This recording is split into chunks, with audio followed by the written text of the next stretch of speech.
There's a big New York Times story got a lot of attention about the ways in which the Trump administration was pressuring the CDC, especially around school reopenings. The headline of this, which we mentioned here yesterday, so that's why I really wanted to clean this up with you all. The headline was "Behind the White House Effort to Pressure the CDC on School Openings." Okay, so something that seems very believable, right? Yeah, totally. Trump administration has not been great with regards to keeping hands off of the science, but upon closer examination, it certainly appears that the New York Times wanted to push a particular agenda here rather than sticking strictly to the facts. So a writer, Zainab Tafeki, pointed all of this out. Let's go ahead and throw the first tweet up on the screen. One of the major points that was made in this article was basically that the White House had pressured the CDC to separate out the 18 and under category versus what they describe as the normal under 25 category.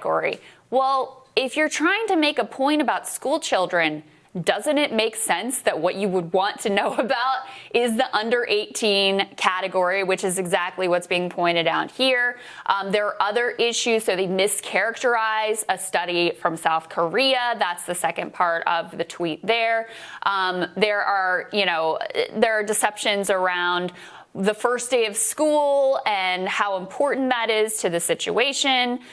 There are deceptions around whether or not school closings are really a mental risk. Obviously, they really are a mental health risk. That's something that should be considered in anything. So overall, Saagar, it just seems like if you go through this article line by line, there were a lot of areas where the New York Times is trying to shade the facts to paint the Trump administration in a particular way that fit a preset notion that they had in their heads about how the Trump administration has been behaving. Yeah, and if you're not following Zainab, I absolutely recommend that you do. She's been on point on coronavirus from the beginning. Actually, Ben Smith wrote a great profile of her for the New York Times, ironically, about how she was the one journalist who seems to understand this better than everybody else. And this is what's damaging, which is that we saw the reporting, it seemed believable, but then upon closer examination, what happened? It turns out that there are multiple scientific claims in this which are just not true, or spun in a way in order to make it seem that school reopening is a lot more complex than people might think. And when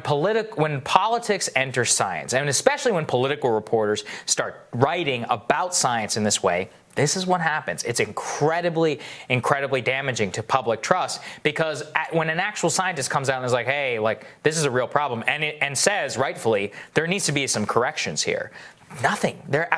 There was a mild correction. There was some rephrasing of what happened here, but basically they swept it under the rug. And if they're going to get something so damaging and wrong of impact to every parent of this country, then there needs to be a real apology. And that's just not forthcoming right now. Yeah, and Zainab is not like some Trump apologist. No, she even, she's been on the side of we've got to take this seriously. Yes. But the problem is, and this is why this is so annoying to me, is Trump has been a bad actor with regard to the science, the things that he says, the pressure that they put on, people who should be non-political actors those are real things that have happened.